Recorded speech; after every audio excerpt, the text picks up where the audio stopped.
अपने बाप की करप्शन को बेनकाब किया है मैंने। तुम पर तो काफी केसेस हैं।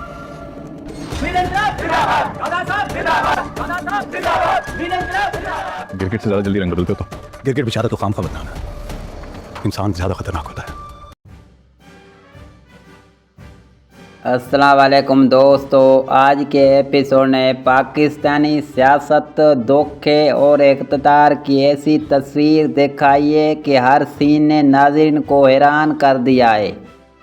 एक तरफ दादा साहब इक़्तिदार बचाने के लिए 20 करोड़ रुपए देकर मंसूर की ज़ुबान बंद करना चाहता है, तो दूसरी तरफ मंसूर भी खामोश रहने के बजाय अपनी सियासी चालें मज़ीद तेज़ कर देता है।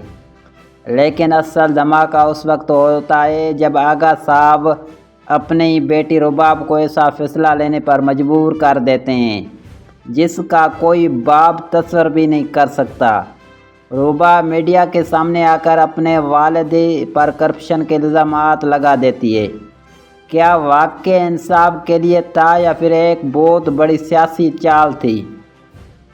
उधर मंसूर नौजवानों को इलेक्शन में उतारने का ऐलान करता है और कहता है कि अब पुरानी सियासत ख़त्म होने वाली है। सवाल ये कि क्या वाकई नौजवान इस निज़ाम को बदल सकेंगे या वो भी ताकतवर सियासतदानों के खेल का हिस्सा बन जाएंगे?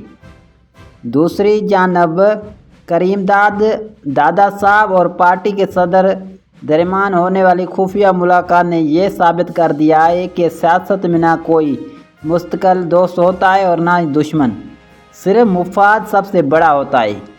अब सबसे बड़ा सवाल यह है, क्या आगा साहब वाकई जेल जाएंगे? क्या रुबाब अपने वालिद साहब को बचा रहे हैं या उन्हें कुर्बान कर रहे हैं? और क्या मंसूर आने वाले इलेक्शन में सब पर भारी पड़ेगा? अपनी कीमती राय कमेंट में ज़रूर लिखिए। अगर आप रुबाब की जगह होते तो क्या अपने वालिद के खिलाफ जाते? वीडियो पसंद तो लाइक करें, शेयर करें और चैनल को सब्सक्राइब करना ना भूलिए।